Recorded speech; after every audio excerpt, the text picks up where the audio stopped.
This is Britt and Brian, and we wanted to open up about a topic that we've been dealing with for 9 years, over 9 years now. Something that people don't talk about very often. So we kind of wanted to go through it year by year, just kind of sharing with you what our life has been in this specific road that we've been made to walk. Uh, Infertility, specifically, 9 years of being unable to bear your own child and what that looks like and feels like and how you deal with it and how we've coped with it. So we'll start off with year one, 2005. I know what I expected from right after being married was to have a baby at 19, right after I got married. That was kind of my dream, my little girl dream. What were your expectations, though? Probably the same thing. Get pregnant right away.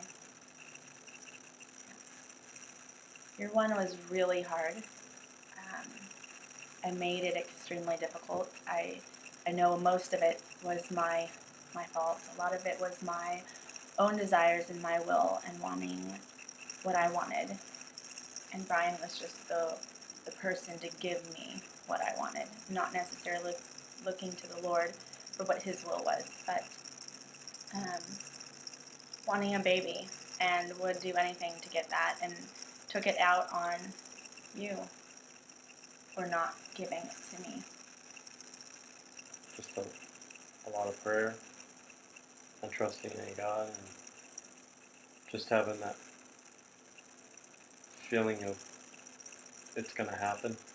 And that at that time it was just seemed like it was just too early in the marriage, that there was still time for it to happen. Getting married and wanting your own will is calamity. It breaks you. But at that time I didn't see that. I didn't see that was your main focus. And let you know that. I mean, you knew that we were trying, That's but all I not knew. necessarily that it was tearing me apart so much. A lot of ugliness. Yep. And nobody knew. I think that early in the marriage, nobody knew. 2006 to 2007, a lot of the same. A lot of fights. A lot of wondering. I remember you went to the pastors and asked for prayer, and I remember just fuming, waiting for you, and I just knew in my heart what you were doing. I knew you were telling them what we were dealing with, and it just made me mad. And then to see Pastor Chris Mathis walk out and talk to me, I was just so irritated with you. I was so mad. But then shortly after that, them inviting us, Chris and Jackie Mathis and Elisa Kendall specifically inviting me to dinner and just talking to me about being a wife and what that's supposed to look like and selflessness, and it meant a lot. That meant so much to know that other people cared enough about us. Yeah, it was good. Good encouragement. Advice. Towards the end of our second year, I remember that I had asked you if you would consider adoption. Struggled with the idea. Just the thought of not being our own child was what I had a hard time with. A lot of prayer and seeking God on it, and He gave me a change of heart about it, and I just felt in my heart that it was time to do that, time to go through that journey in our life. I remember you saying, "I'm ready to be a daddy," and I was just ecstatic. Always wanted to adopt, and we're finally going to have a child. And right before that had happened, I remember surrendering everything to the Lord. Facing the Giants movie had just come out, and some men rallied around Brian at the men's retreat and prayed for him and cried with him, and that meant the world.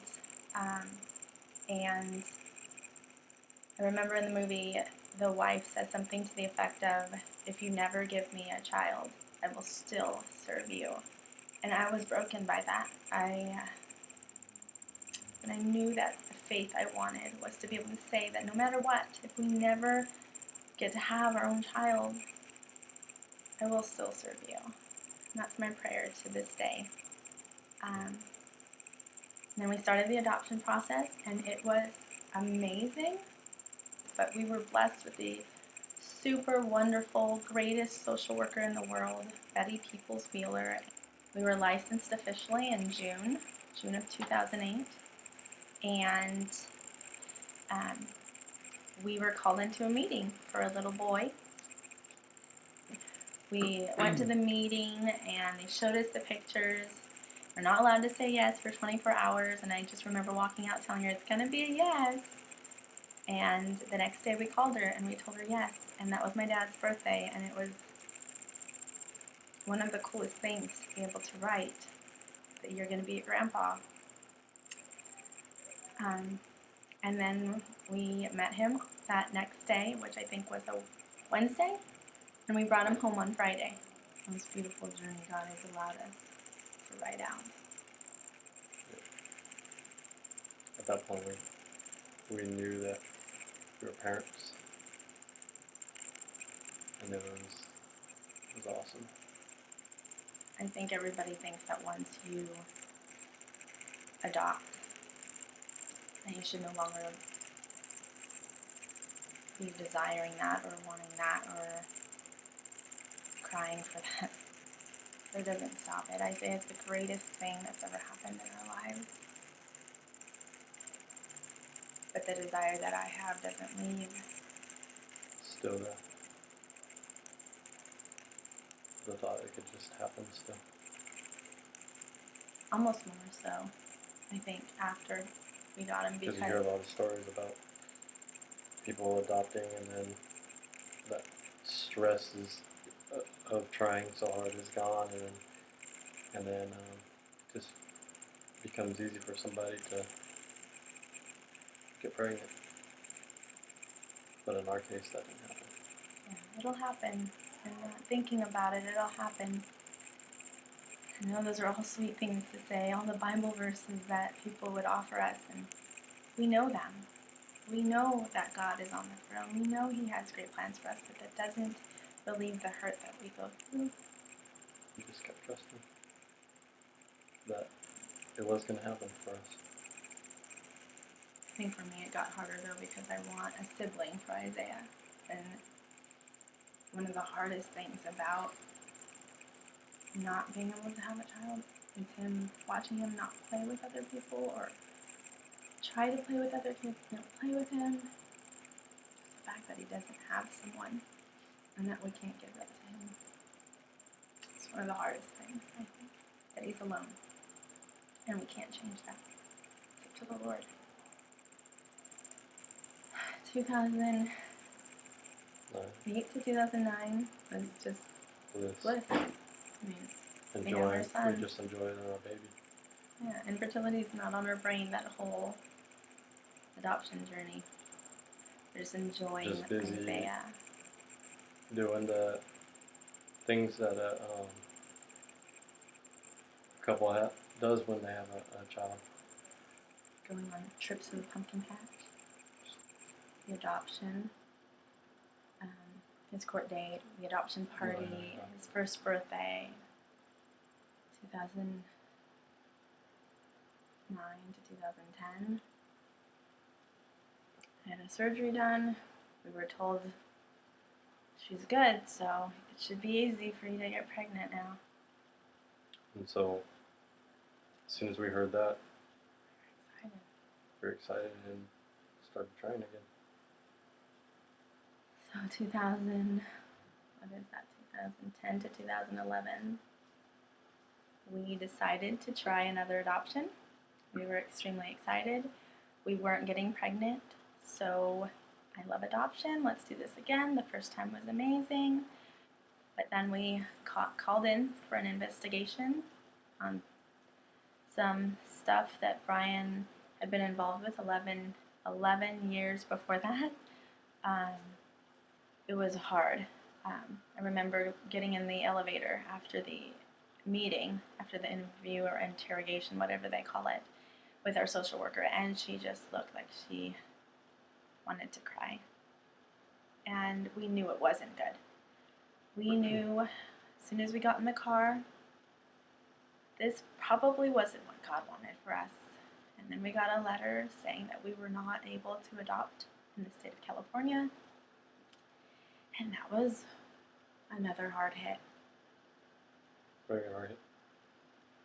Because after that, it was like, what do we do now? There's such a fine line between, God, do you want us to persevere through this? And that you will give us our child? Or is this something that you don't desire for our family? And we need to stop. And these are closed doors. And we didn't know. I mean, adoption's the coolest thing you could ever do. And we were told we couldn't do it. But for some reason, God didn't allow us to go on with that. 2011 to 2012, we moved here, moved to Texas. We're in Texas. And it's the coolest thing to do. We love it here. We're super blessed.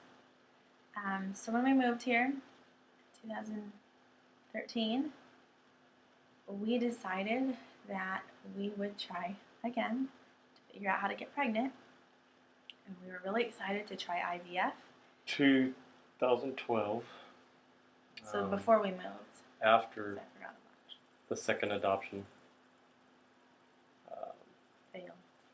failed. The only thing we could think of is, all right, Lord, why are we not getting, why can't we get pregnant? Why isn't this happening? There's got to be something that is causing this not to happen. So I went and got tested, and everything led that it was that I was not producing anything, and that was hard.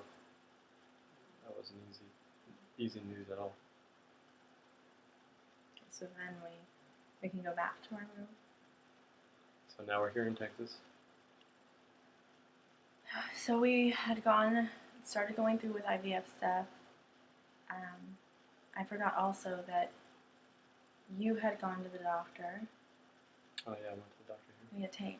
He had gone to the doctor to see how that would all, if we were good to go with IVF, and his doctor had told him, and we had gone in, and he had told us that he didn't believe it was a good idea to try to have IVF. That it probably wouldn't work, that it would be a waste of money. And that was really hard. That was really hard. I think that just kind of closed the door on IVF. But once you find out that it's not you, but it's your spouse, and what they may be going through, and how much they are taking it on themselves, or thinking it's their fault, it makes everything so much harder. But I know too that Brian knows that it's not him. It's God, and that God could allow anything. And God has allowed this for a purpose. So we were told no, and I got sick. We decided that takes precedence. Let's get me healthy, which was really hard because we were just about to do IVF, just about to do things to get pregnant, and again, another no. So then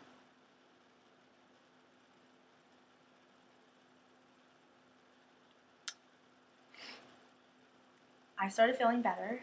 This was a couple months later, and I said, let's go. Let's do an IUI. And intrauterine insemination and see what happens. For the first time in 9 years, I dumped everything into that IUI, and I gave all of my hope and everything I had that we were pregnant, and I didn't even doubt it.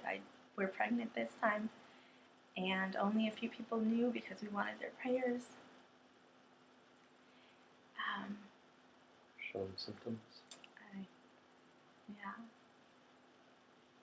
And we were excited, looking at names, and just wanted to, just for one time, just give it all, like have it all, just be excited and not apprehensive and not scared of a no and what ifs and maybe I'm not, but just excited. So I was able to test 2 weeks after the process,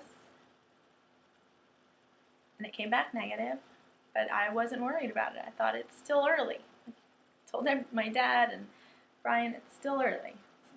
Don't worry about it. People have gotten positives way later than this. And then we officially found out that it was not, that it didn't take, that God was not allowing us to have this pregnancy.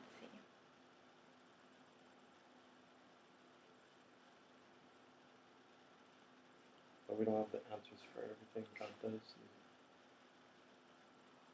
All we can just believe that He has a better plan for us. And just keep serving Him.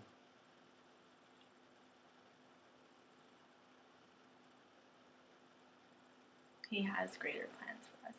He had greater plans for us. I wanted a child more than anything. I wanted to be married, be 19, and have a child. And if I had gotten my wish, we wouldn't have Isaiah.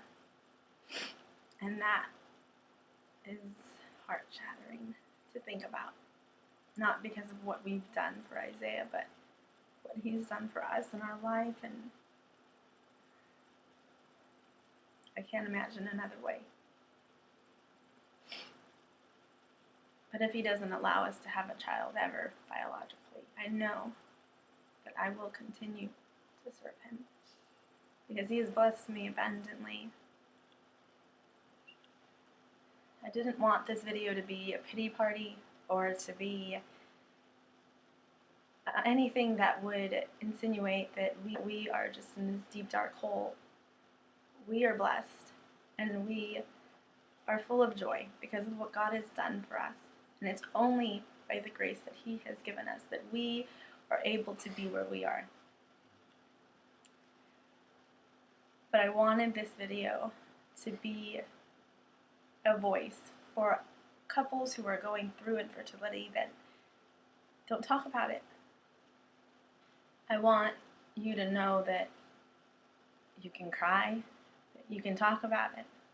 It's not a slight on a woman that she can't have a child. It's not any slight on a man that he can't help his wife to bear a child. That is God's doing. And He has greater plans.